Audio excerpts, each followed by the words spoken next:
Now our next topic is velocity of nerve impulse. Velocity कहते हैं बच्चों speed को, ठीक है। तो अब यहाँ पे हम देखेंगे कि जो नर्व इम्पल्स की स्पीड होती है, यानी नर्व जो है वो कितनी स्पीड से ट्रैवल कर रही होती है। अब यहाँ पे अगर हम लोग स्पीड को देखें तो जो नर्व्स होते हैं उसके एक तो एक्सोनल पार्ट था, ठीक है, जो मैसेज था उसको सेल बॉडी से अवे लेके जा रहा था, ठीक है। और जब एक्सोन एंड होते हैं तो दूसरे नर्व न्यूरॉन के क्या स्टार्ट होने लग पड़ते हैं बच्चों, डेंड्राइट स्टार्ट होने लग पड़ते हैं। अब उन्होंने आपकी बुक में यही बताया हुआ है कि जब इम्पल्स ट्रैवल हो रही होती है तो एक तो उसकी एक्सोनल वेलोसिटी होती है, ठीक है, एक्सोन भी किस तरह से नर्व ट्रैवल कर रही होती है, और दूसरा वो उसकी जो साइनेप्स पे स्पीड होती है वो हम लोगों ने चेक करनी है। साइनेप्स किसे कहते हैं, दो न्यूरॉन के दरमियान जो गैप होता है, एक न्यूरॉन एंड हो रहा है और दूसरा न्यूरॉन स्टार्ट हो रहा है, तो उनके दरमियान जो गैप होता है, तो अगर इम्पल्स मैसेज जहाँ तक आया है बच्चों, तो इस मैसेज ने सिर्फ इस न्यूरॉन तक नहीं रहना बल्कि इस मैसेज ने अगले न्यूरॉन तक जाना है। तो इस तरह से क्या होगा, मैसेज आगे ट्रांसमिट होगा, यानी इस साइनेप्स से उसने आगे ट्रांसमिट होना है। तो यहाँ पे कुछ स्पीड का फर्क आएगा और अलोंग द एक्सोन स्पीड जो है वो क्या होगी, ये हम लोग देखेंगे। तो अगर हम लोग देखें कि अगर एक्सोन की बात करें तो एक्सोन बच्चों हमारे पास दो तरह के होते हैं, सही है। तो जो वेलोसिटी है ना बेसिकली वो दो चीज़ों पे डिपेंड कर रही है, एक तो माइलिनेशन पे डिपेंड कर रही है और दूसरा एक्सोन की डायमीटर पे डिपेंड कर रही है, ठीक है। तो अगर हम लोग वेलोसिटी देखें एक्सोन की माइलिनेशन पे और दूसरा एक्सोन के डायमीटर पे। अब जो एक्सोन होते हैं वो दो तरह के होते हैं, एक तो एक्सोन होते हैं जो कि माइलिनेटेड होते हैं, ठीक है, और कुछ एक्सोन्स ऐसे होते हैं जो कि क्या होते हैं, नॉन माइलिनेटेड एक्सोन्स होते हैं। अब myelinated or non myelinated exons का क्या मतलब है और ये हम लोग देख लेंगे। और दूसरा हमारे पास एक्सोन का डायमीटर पे डिपेंड कर रही होती है वेलोसिटी, और वो डायमीटर क्या हो सकता है, या तो थिक एक्सोन होता है या फिर थिन एक्सोन होता है। तो अगर हम लोग डिपेंडिंग फैक्टर्स देखें जिसके ऊपर वेलोसिटी डिपेंड कर रही होती है या स्पीड डिपेंड कर रही होती है, तो एक्सोन की डिपेंडिंग फैक्टर्स दो ही हैं, एक्सोन की myelination, either the axon is myelinated or non myelinated, and the axon diameter, either the axon is thick or thin. और दूसरी चीज़ जिस पे वेलोसिटी डिपेंड कर रही है वो क्या है कि साइनेप्स पे जो है वो कितनी स्पीड से नर्व इम्पल्स ट्रैवल कर रही होती है। अब अगर हम लोग देखें कि माइलिनेटेड नर्व फाइबर को देखें तो माइलिनेटेड फाइबर वो फाइबर्स होते हैं, माइलिनेटेड एक्सोन फाइबर्स वो फाइबर्स होते हैं बच्चों जिनके एक्सोन्स के ऊपर क्या लगी होती है, माइलिन शीट लगी होती है, ठीक है।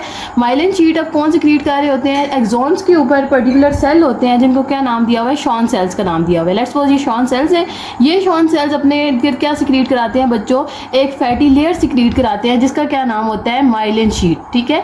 अब ये माइलिन शीट यहाँ पे भी सिक्रीट होगी थ्रू आउट द एक्सोन, ये क्या होने लग पड़ती है, ये माइलिन शीट सिक्रीट होने लग पड़ती है।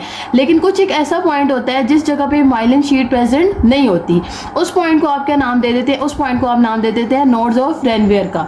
अब ये जो ऐसे एक्सोन जिनके ऊपर माइलिन शीट या शॉन सेल्स प्रेजेंट होते हैं उन एक्सोन्स को आप क्या नाम दे देते हैं, माइलिनेटेड एक्सोन का नाम दे देते हैं। और नॉन माइलिनेटेड एक्सोन वो एक्सोन्स होते हैं जिनके ऊपर कोई भी माइलिन शीट प्रेजेंट नहीं होती, ठीक है। तो एक नॉन माइलिनेटेड एक्सोन हो जाएगा और एक माइलिनेटेड एक्सोन हो जाएगा। अब जो माइलिनेटेड एक्सोन होते हैं उसकी स्पीड ज़्यादा होगी या नॉन माइलिनेटेड की, so the answer is the myelinated axons conduct impulse more fastly than the non myelinated axon.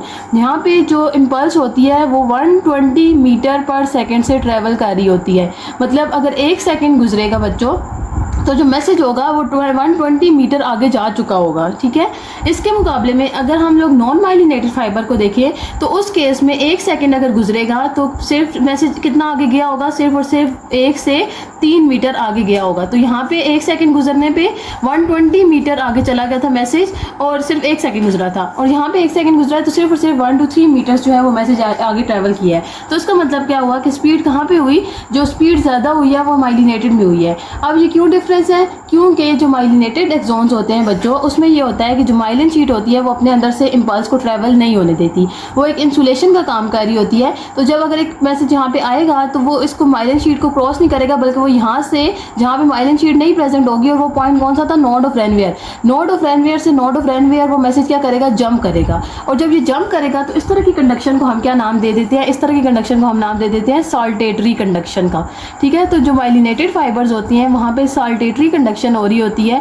इसके अलावा यहाँ पे कितनी स्पीड थी, 3 to 4 मीटर पर सेकंड, और इसके अलावा यहाँ पे जो है वो नॉन साल्टेटरी कंडक्शन हो रही होती है। क्यों, क्योंकि यहाँ पे कोई भी माइलिन शीट एग्जिस्ट नहीं कर रही होगी, फैटी लेयर एग्जिस्ट नहीं कर रही होगी, तो जब फैटी लेयर एग्जिस्ट नहीं कर रही होगी तो नर्व को जो मैसेज होगा, नर्व इम्पल्स, वो पूरे एक्सोन से ट्रैवल कर रहा होगा, ठीक है। लेकिन यहाँ पे जो है वो आधा एक्सोन तो माइलिन शीट ने कवर किया होगा, तो उस जगह से मैसेज को ट्रांसफर नहीं करना पड़ेगा। इस वजह से यहाँ पे स्पीड क्या हो जाएगी, ज़्यादा हो जाएगी। सो सॉलिडरिटी कंडक्शन को उन्होंने डिफाइन भी इसी तरह किया हुआ है कि यहाँ पे होती क्या है, रैपिड ट्रांसमिशन होती है नर्व इम्पल्स की अलोंग द एक्सोन, जिसकी वजह से जो एक्शन पोटेंशियल होता है वो एक नोड ऑफ रनवेयर से दूसरे नोड ऑफ रनवेयर पे क्या कर रहा होता है, जंप कर रहा होता है, और जो माइलिनेटेड पोर्शन होता है उसको वो क्या कर देता है, स्किप कर देता है। तो यहाँ पे जो स्पीड की अगर हम कंपैरिजन देखें तो यहाँ पे 50 टाइम्स स्पीड क्या होती है, ग्रेटर होती है as compare to non myelinated axon, ठीक है। तो ये आपके पास क्या आ जाएगा, यहाँ पे जो स्पीड है वो फास्ट हो जाएगी, और कितनी फास्ट हो जाएगी अगर हम कंपैरिजन में देखें तो 50 टाइम्स जो है वो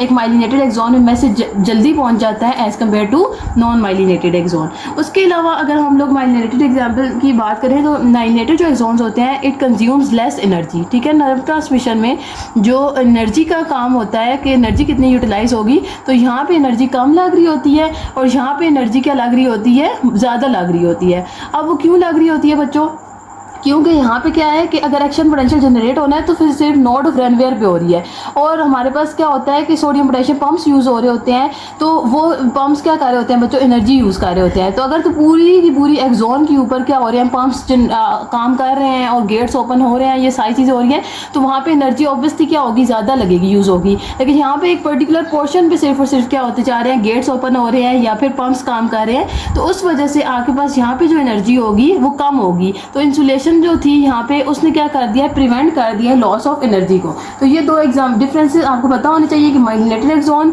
और नॉन माइलिनेटेड एक्सोन में वेलोसिटी का क्या डिफरेंस है। अब जो दूसरा फैक्टर हम लोगों ने देखा था, दूसरा फैक्टर हमने देखा था डायमीटर का। डायमीटर में ये है बच्चों कि जो थिक डायमीटर के एक्सोन्स होंगे, जिनकी थिकनेस ज़्यादा होगी, उनकी जो वेलोसिटी होगी, उनकी स्पीड होगी वो ज़्यादा होगी as compare to thin axons. ये क्यों होगा, अब लेट्स सपोज यहाँ पे एक थिक एक्सोन पड़ा हुआ है, ठीक है, और यहाँ पे क्या पड़ा हुआ है, एक थिन एक्सोन पड़ा हुआ है। तो अब जो थिक एक्सोन होते हैं बच्चों, वहाँ पे क्या हो जाता है, क्रॉस सेक्शनल एरिया ज़्यादा हो जाता है, ठीक है। तो जब एरिया ज़्यादा होता है, जितना ज़्यादा खुला एरिया होगा, अगर आपके पास लेट्स सपोज एक कमरा है, छोटा सा रूम है, तो वहाँ पे बंदे ज़्यादा हैं, तो उस केस में रेजिस्टेंस ज़्यादा होती है, ठीक है। वहाँ पे जो रश वगैरह का जहाँ पे भी होगा, एरिया कम हो तो रश ज़्यादा हो जाती है, ठीक है, और वहाँ पे रेजिस्टेंस भी क्या होती है, आपको आगे मूव करना भी मुश्किल होता है। लेकिन अगर एक पूरा हॉल है और उसमें आपने सिर्फ 10 बंदे रखे हुए हैं, तो उस केस में आपके पास क्या हुआ, एरिया ज़्यादा हुआ है, बंदे कम हुए हैं, तो आपके पास वो इजीली मूव करते हैं, उनमें कोई भी इतनी एनर्जी लॉस नहीं होता। तो क्रॉस सेक्शनल एरिया जो है वो इन्वर्सली प्रोपोर्शनल है किसके, रेजिस्टेंस के। जितनी ज़्यादा एरिया होगा उतनी कम रेजिस्टेंस होगी, ठीक है ना, दोनों का इन्वर्स रिलेशनशिप होता है। तो जब इस तरह की कंडीशन होगी तो थिक न्यूरॉन्स होते हैं बच्चों, तो थिक न्यूरॉन में क्या होगा, एरिया ज़्यादा होगा। जब एरिया ज़्यादा होगा तो इलेक्ट्रिकल इम्पल्स को आगे मूव करने में रेजिस्टेंस क्या करे, मिलेगी, कम मिलेगी। तो जब रेजिस्टेंस कम मिलेगी तो जो एनर्जी लॉस होगा वो भी क्या हो जाएगा, कम हो जाएगा।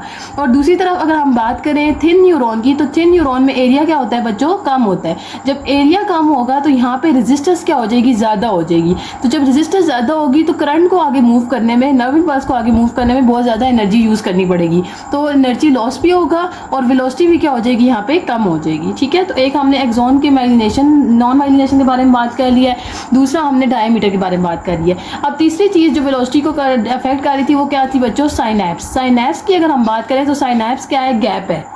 अब अगर हम साइनैप्स की बात करें बच्चों, तो अब न्यूरॉन, नर्व इम्पल्स जो है वो ऊपर न्यूरॉन से बहुत अच्छा ट्रैवल कर रही थी, लेकिन एक न्यूरॉन एंड हुआ है, ठीक है, एक न्यूरोनल सेल एंड हुआ है और दूसरा न्यूरोनल सेल क्या हुआ है, स्टार्ट हुआ है। तो इन दोनों के दरमियान जो गैप होगा, एक न्यूरोनल सेल ये है और दूसरा ये है, इन दोनों के दरमियान जो गैप है, इस गैप को हमने क्या नाम दे दिया, इस गैप को हमने नाम दे दिया साइनैप्स का।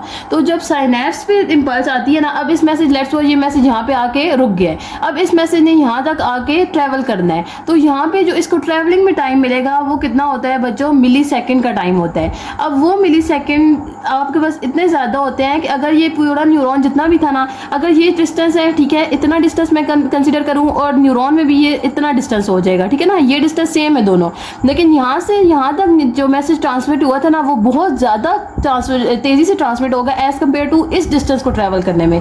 क्यों, क्योंकि यहाँ पे जो मैसेज ट्रांसमिट हो रहा था वो along the axon of the neuron था, लेकिन यहाँ पे जो मैसेज से ट्रांसमिट हो रहा है वो गैप के थ्रू हो रहा है। तो इधर सेम डिस्टेंस बेशक हो लेकिन मैसेज को ट्रैवल करने में बहुत ज़्यादा टाइम लगेगा as compare to this portion. यहाँ पे भी डिस्टेंस लेट्स सपोज ये 3 मीटर का है, ठीक है, और ये वाला डिस्टेंस भी कितना है 3 मीटर का। 3 मीटर अगर एक्सॉन के फाइबर हैं तो वहाँ पे मैसेज बहुत जल्दी ट्रांसमिट हो जाएगा, लेकिन वही 3 मीटर अगर साइनैप्स के हैं तो वहाँ पे जो मैसेज है वो बहुत देर से ट्रांसमिट होगा। तो इस जो डिले आता है इस मैसेज के ट्रांसमिशन में साइनैप्स में जब आता है मैसेज तो वो थोड़ा सा बहुत ज़्यादा टाइम ले रहा होता है comparative to that axonal fibre, ठीक है ना।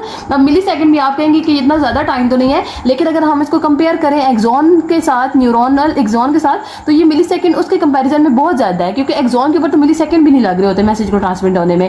तो ये जो डिले आता है इस डिले को हम क्या नाम दे देते हैं, साइनेप्टिक डिले का नाम दे देते हैं। और ये क्यों आता है, क्योंकि आपके पास एक न्यूरॉन से आगे न्यूरॉन ट्रैवल करने में आपके पास बहुत से ऐसे प्रोसीजर हो रहे होते हैं, वो हम लोग आगे देख लेंगे मैकेनिज्म कि किस तरह से साइनैप्स के थ्रू जो एक्शन पोटेंशियल होता है, ये जो मैसेज होता है वो आगे ट्रैवल कर रहा होता है। तो जब साइनैप्स आती है तो वहाँ पे मैसेज के ट्रांसमिशन में थोड़ा सा टाइम लगता है, और उस टाइम को आप क्या नाम दे देते हैं, उस मिली सेकेंड के गैप को आप क्या नाम दे देते हैं, साइनेप्टिक डिले का नाम दे देते हैं, ठीक है बच्चों।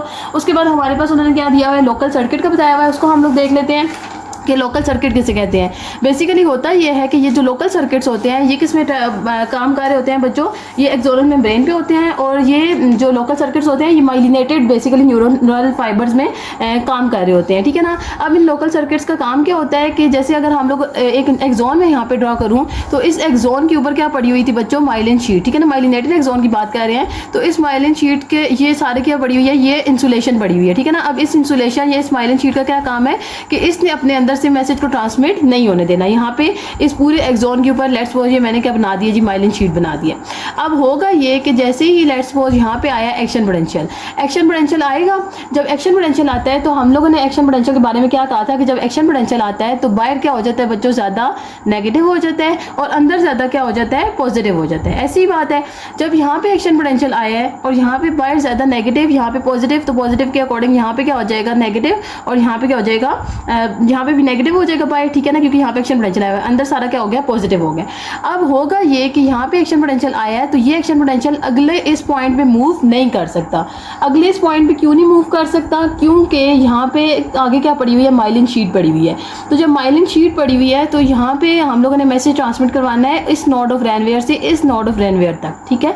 तो अब होगा कैसे मैसेज ट्रांसमिट कि ये पॉजिटिव आयन, अब बाहर से तो आयन मूव नहीं कर सकते, लेकिन अंदर तो माइलिन शीट नहीं पड़ी हुई ना, तो अंदर से ये पॉजिटिव आयन मूव करेंगे किधर, आगे की तरफ। तो ये जो है यहाँ से पॉजिटिव आयन मूव करेंगे, ठीक है, यहाँ पे पॉजिटिव है तो इस जगह पे ये क्या कर देंगे, पॉजिटिव जो है वो इधर मूव करेंगे, ठीक है, और यहाँ पे ये पॉजिटिव है तो बाहर क्या हो जाएगा, नेगेटिव हो जाएगा। तो इस तरह से ये एक पूरा लोकल सर्किट बन जाता है। ये जो ट्रैवलिंग है यहाँ पे, फिर अब ये एक्शन पोटेंशियल पहले यहाँ पे था, फिर एक्शन पोटेंशियल किधर आ जाएगा बच्चों, यहाँ पे आ जाएगा, बाहर नेगेटिव हो जाएगा, अंदर पॉजिटिव हो जाएगा। तो इस सर्किट को आप क्या नाम दे देते हैं, इस सर्किट को आप लोकल सर्किट का नाम दे देते हैं। और उसमें हुआ ये है कि एक पॉइंट पे अगर डीपोलराइजेशन हुई थी तो उस डीपोलराइजेशन ने अगला जो पॉइंट था जहाँ पे आयंस मूव कर सकते थे उस जगह पे क्या कर दिया, डीपोलराइजेशन काज करा दिया है, जिसकी वजह से आपके पास जो सॉल्टेटरी कंडक्शन है, जो आपके पास सॉल्टेटरी इंपल्स है, वो एक नोड ऑफ रैनवेयर से दूसरे नोड ऑफ रैनवेयर पे ट्रेवल कर गई है, ठीक है। तो ये जो नोड ऑफ रैनवेयर, ये जो लोकल सर्किट्स होते हैं, ये असल में करते क्या है कि अगर एक्शन पोटेंशियल एक जगह पे आया है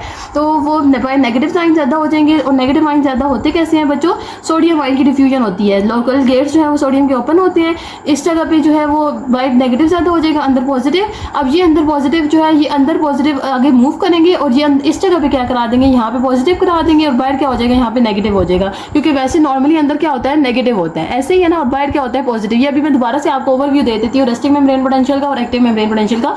लेकिन यहाँ पे हुआ क्या है कि पॉजिटिव अंदर ज़्यादा हो गया, फिर बाहर नेगेटिव ज़्यादा हो गया। तो अब ये जब कंडीशन आई है तो इसको कंडीशन को आपने क्या नाम दे दिया है, एक्शन पोटेंशियल का नाम दे दिया, ठीक है। इस जगह पे अब एक्शन पोटेंशियल आ चुका है। अब दोबारा से ये पॉजिटिव फिर आगे के मूव करेंगे, और ये इस एरिया को क्या कर देंगे, इधर नेगेटिव की बजाय क्या हो जाएगा, पॉजिटिव हो जाएगा, और बाहर पॉजिटिव की जगह पे क्या हो जाएगा, नेगेटिव हो जाएगा। और ये कैसे होगा, क्योंकि यहाँ पे सोडियम गेट्स ओपन होंगे। जैसे ही इसके पास आएगा तो इसको थ्रेशोल्ड मिलेगा, ठीक है, एक्शन पोटेंशियल इसके अंदर जनरेट होने लग पड़ेगा। तो इस वजह से ये जो एक पूरा सर्किट बनता है इसको आप क्या नाम दे देते हैं, लोकल सर्किट का नाम दे देते हैं। And it is helpful in developing or it generating the saltatory conduction.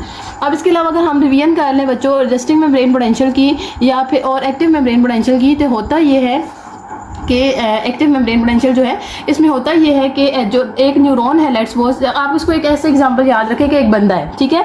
Neuron जो है उसको आप कंसीडर कर लें एक ह्यूमन की तरह। अब एक बंदा है, ठीक है। अब इस बंदे का क्या काम है कि उसने क्या करना है, हर वक्त अपने ऊपर, अगर वो रेस्टिंग स्टेट में है तो उस रेस्टिंग स्टेट में उसने क्या करना है, हर वक्त अपने ऊपर पॉजिटिविटी लानी है, ठीक है। तो जब हर वक्त उसने अपने ऊपर पॉजिटिविटी लानी है तो पॉजिटिव रहना हर वक्त आसान नहीं होता, ठीक है। और अंदर हर वक्त उसने क्या रखना है, अपने अंदर नेगेटिव जो है वो उसको अपने अंदर छुपा के रखना है, और दूसरों के लिए उसने क्या रखना है, अपने आप को पॉजिटिव रखना है। तो उस केस में उसे काम करना पड़ेगा, ठीक है ना। अब न्यूरॉन का भी यही हिसाब है, अगर उसने रेस्टिंग मेम्ब्रेन स्टेट में रहना है, रेस्टिंग स्टेट में रहना है, तो उसने अपने इर्द गिर्द मेम्ब्रेन के आउटसाइड क्या रखना है, पॉजिटिव रखना है, और अपने इनसाइड क्या रखना है, नेगेटिव चार्ज को अपने अंदर रखना है। अब उस केस के लिए जब जैसे बंदे को काम करना पड़ेगा, वैसे ही न्यूरॉन को कुछ काम करने पड़ेंगे। और वो काम क्या करने पड़ेंगे, सबसे पहले तो वो अपने ऊपर क्या लगाएगा, सोडियम पोटेशियम पंप लगाएगा, ठीक है। अब वो सोडियम पोटेशियम पंप क्या करेंगे कि वो जो है वो 2 पोटेशियम को अंदर लेके आ रहे होंगे और 3 सोडियम को जो है वो अपने ऊपर बाहर फेंक रहे होंगे। तो 2 अगर सोडियम बाहर से, अगर वो 2 पॉजिटिविटी दूसरे बंदे से, अगर वो 2 पॉजिटिविटी बातें ले भी रहा है तो 3 उसको पॉजिटिव बातें दे रहा है। तो जब 3 पॉजिटिव बातें दे रहा है तो ज़्यादा रेशो किसकी हुई, इस बंदे की हुई ना। तो इसलिए इसकी आउटसाइड पे क्या आ गया, पॉजिटिव पोटेंशियल आ गया, ठीक है। और वो पॉजिटिव पोटेंशियल भी कितना होना चाहिए, वो आपके पास जो रेस्टिंग स्टेट पे पोटेंशियल होता है वो कितना होता है, -70 मिलीवोल्ट, ठीक है। यानी कि जो अगर अंदर नेगेटिविटी है, नेगेटिव क्या बता रहा है कि अंदर उसके पास नेगेटिव साइन है और उसका वोल्टेज कितना एग्जिस्ट कर रहा है, 70 मिलीवोल्ट। तो एक तो इसने अपने इस बंदे ने क्या काम किया, अपने ऊपर पंप लगाए हुए हैं, यानी इसे मेहनत करनी पड़ी है। जो पंप होंगे वो एनर्जी यूज़ करेंगे, ठीक है। और जब वो एनर्जी यूज़ करेंगे उस केस में वो क्या करेंगे, 2 पोटेशियम को अंदर लेके आ रहा होगा और दूसरे बंदे को 3 सोडियम दे रहा होगा। दूसरा इसके अंदर क्या होते हैं, नेगेटिव ऑर्गेनिक आइंस प्रेजेंट होते हैं। वो नेगेटिव ऑर्गेनिक आइंस क्या कर रहे होते हैं, जब वो अंदर प्रेजेंट होंगे तो अंदर फिर से क्या हो जाएगा, नेगेटिव ज़्यादा हो जाएगा, और बाहर जो है वो नेगेटिव ऑर्गेनिक आइन नहीं प्रेजेंट, तो वो क्या करेंगे, पॉजिटिव इंपैक्ट डाल रहे होंगे, ठीक है। और तीसरा क्या था कि कुछ जो है वो पोटेशियम आइन क्या कर रहे थे, लीक कर रहे थे। तो इन 3 कंडीशन में आपके पास जो मेम्ब्रेन होती है, न्यूरोनल मेम्ब्रेन, वो अपने आउटसाइड जो है वो पॉजिटिव रख रही होती है और अपने इनसाइड क्या रख रही होती है, नेगेटिव रख रही होती है। तो इस कंडीशन को आपने क्या कह दिया, रेस्टिंग मेम्ब्रेन पोटेंशियल। अब क्या हुआ है जी, अब इस बंदे को किसी ने छेड़ दिया, ठीक है। अब इस जितना भी मर्जी ये पॉजिटिव रह ले, लेकिन इसको गुस्सा आ गया, ठीक है। तो जब ये गुस्सा आया तो इसका मतलब है अब इसके पास क्या आ चुका है, एक्टिव मेम्ब्रेन पोटेंशियल। और जो जिसने गुस्सा दिलाया उसको आप क्या नाम दे देंगे, उस पॉइंट को आप नाम दे देंगे थ्रेशोल्ड स्टिमुलस का नाम दे देंगे। अब जैसे ही इसके पास थ्रेशोल्ड स्टिमुलस आएगा बच्चों, तो ये क्या करेगा, ये अपने आप को चेंज कर लेगा, ये एक्टिव मेम्ब्रेन पोटेंशियल में जनरेट हो जाएगा। एक्टिव मेम्ब्रेन पोटेंशियल का मतलब क्या है, ये अपने इर्द गिर्द क्या रख लेगा, नेगेटिव रख लेगा, ठीक है। और अपने इनसाइड क्या हो जाएगा, इसके पॉजिटिव हो जाएगा। अब ये एक्टिव मेम्ब्रेन पोटेंशियल कैसे जनरेट होगा, अब ये वाली जो स्टेट थी, इस स्टेट को आपने क्या नाम दिया था कि अभी पोलराइज स्टेट है, ठीक है ना, ये अच्छा सा स्टेट हुई है इसकी। अब इसने एक्टिव मेम्ब्रेन पोटेंशियल में इसको गुस्सा आ गया, इसको थ्रेशोल्ड स्टिमुलस मिले, तो अब ये क्या हो चुका है जी, इसने अपने आउटसाइड नेगेटिव रखना है और अपने इनसाइड क्या रखना है, पॉजिटिव रखना है। तो इस केस में आपके पास क्या ओपन होंगे बच्चों, सोडियम गेट्स ओपन करने लग पड़ता है ये। जब सोडियम गेट्स ओपन होंगे तो इस केस में क्या होगा कि सोडियम जो है वो सारे का सारा किधर मूव करेगा, अंदर की तरफ मूव करेगा, ठीक है। और जो आपके पास पोटेशियम होगा वो किधर चला जाएगा, बाहर की तरफ मूव करेगा। बट मेन जो फोकस होगा वो किसका होगा, सोडियम गेट्स का। सोडियम गेट्स ओपन होंगे और सारा का सारा सोडियम क्या हो जाएगा, अंदर मूव कर जाएगा। तो जब सोडियम के ऊपर पॉजिटिव चार्ज है, पहले ये क्या कर रहा था, 3 जो सोडियम थे उसको बाहर ले रहा था ना, अब सारा का सारा सोडियम जो है वो अंदर आने लग पड़ा है। यहाँ पे पहले 3 जो है वो सोडियम बाहर आ रहे थे, अब सारे के सारे यहाँ पे सोडियम 3 बाहर आ रहे थे, अब सारे के सारे सोडियम किधर जाने लग पड़े हैं, अंदर जाने लग पड़े हैं, ठीक है ना, क्योंकि क्या हो चुके हैं, गेट्स ओपन हो चुके हैं। तो अंदर पॉजिटिविटी ज़्यादा हो जाएगी और बाहर क्या हो जाएगी, नेगेटिव स्टेट आ जाएगी। तो इस केस में आपके पास जो पोटेंशियल होगा वो किधर तक चला जाएगा, 50 मिलीवोल्ट चला जाएगा। और इस स्टेट को आप क्या नाम दे देंगे, डीपोलराइजेशन का नाम दे देंगे। अब क्या हुआ है कि थोड़ी देर बाद इसका गुस्सा ठंडा हो गया, ठीक है। तो जब इसका गुस्सा ठंडा हुआ है तो इसने दोबारा से किधर जाना है, पोलराइज स्टेट में जाना है। तो जब दोबारा से पोलराइज स्टेट में जाना है तो उस स्टेट, इस पीरियड को आप क्या नाम दे देंगे, इस पीरियड को आप नाम दे देंगे रीपोलराइजेशन का नाम दे देंगे। और ये कैसे होगा कि थोड़ी देर बाद इसके ऑब्वियसली सोडियम गेट्स बंद हो जाएंगे, ठीक है। इसका गुस्सा ठंडा हो गया तो सोडियम गेट्स क्या होने लग पड़ेंगे, बंद होने लग पड़ेंगे। जब सोडियम गेट्स बंद होने लग पड़ेंगे बच्चों, तो दोबारा से क्या चीज़ ओपन हो जाएगी, सोडियम पोटेशियम पंप अपना काम करने लग पड़ेंगे। और वो जितना भी सोडियम बाहर अंदर गया था उसको क्या करने लग पड़ेंगे, बाहर फेंकने लग पड़ेंगे, ठीक है। पोटेशियम अंदर आने लग पड़ेगा। और एक टाइम आएगा जब यहाँ पे जो है वो बहुत ज़्यादा उस स्टेट को, उस पीरियड को आप क्या नाम दे देंगे, रीपोलराइजेशन का, या उस पीरियड को आप नाम देंगे रिफ्रैक्टरी पीरियड का। क्योंकि इस केस में जो न्यूरॉन है, ये जो बंदा है, ये क्या कर रहा है, रिकवर कर रहा है अपने आप को, ठीक है। तो ये रिफ्रैक्टरी पीरियड होगा जिसमें जो डीपोलराइज स्टेट है वो दोबारा से किस में जाना चाह रही है, रीपोलराइज स्टेट में जाना चाह रही है। तो अब इस केस में क्या हुआ है कि जैसे ही ये पोटेशियम जो है वो अंदर आने लग पड़े हैं, ठीक है। तो उस केस में बहुत ज़्यादा पोटेशियम अंदर आने लग पड़ेंगे, ठीक है। सो जब हाइपर पोलराइजेशन, तो इस केस में क्या होगा कि बहुत ज़्यादा जब पॉजिटिव आयन बाहर मूव कर जाएंगे तो अंदर नेगेटिविटी थोड़ी देर के लिए बहुत ज़्यादा हो जाती है, ठीक है ना, यानी बहुत ज़्यादा ही अच्छा बन जाएगा। लेट्स सपोज आप इस तरह समझ लें, तो जब बहुत ज़्यादा अच्छा बनता है तो उस स्टेट को आप क्या नाम दे देते हैं, हाइपर पोलराइजेशन का नाम दे देते हैं, ठीक है। लेकिन ये थोड़ी देर के लिए होता है, हाइपर पोलराइजेशन से दोबारा से ये न्यूरॉन जो है दोबारा से किस स्टेट में चला जाता है, पोलराइज स्टेट में चला जाता है, ठीक है। तो ये सारा आपके पास क्या था, नर्व इम्पल्स की ट्रांसमिशन के बारे में था। आपको जो है वो ये टॉपिक इसकी जो पोटेंशियल्स हैं वो भी पता होने चाहिए कि रेस्टिंग मेम्ब्रेन पोटेंशियल कितना होता है, -70 मिलीवोल्ट। उस स्टेट को आप क्या नाम देते हैं, पोलराइज स्टेट। जो एक्शन मेम्ब्रेन पोटेंशियल होता है वो 50 मिलीवोल्ट तक जाता है, और उस स्टेट को आप क्या नाम दे देते हैं, डीपोलराइज स्टेट का। फिर डीपोलराइज से दोबारा जब वो पोलराइज स्टेट में जाता है तो उसको आप क्या नाम दे देते हैं, रीपोलराइजेशन का। और रीपोलराइजेशन को करते करते जो न्यूरॉन होता है वो एक टाइम पे हाइपर पोलराइजेशन में चला जाता है, जिसमें अंदर नेगेटिव आयंस बहुत ज़्यादा हो जाते हैं, तो उसको रिकवर करता है न्यूरॉन थोड़ा फौरन से, और आपके पास दोबारा से क्या एस्टेब्लिश हो जाता है, रेस्टिंग मेम्ब्रेन पोटेंशियल एस्टेब्लिश हो जाता है। और रीपोलराइजेशन से दोबारा डीपोलराइजेशन पोलराइज स्टेट में जाने के लिए जो पीरियड होता है उस पीरियड को क्या नाम दे देते हैं, रिफ्रैक्टिव पीरियड का नाम दे देते हैं। उसके बाद बच्चों ने वेलोसिटी के बारे में बताया हुआ था जो मैंने आपको पढ़ा दिया, और लोकल सर्किट्स के बारे में बताया हुआ था। अब नेक्स्ट टॉपिक है साइनैप्स, जो कि हम लोग नेक्स्ट वीडियो में पढ़ेंगे। थैंक यू सो मच, अल्लाह हाफिज़।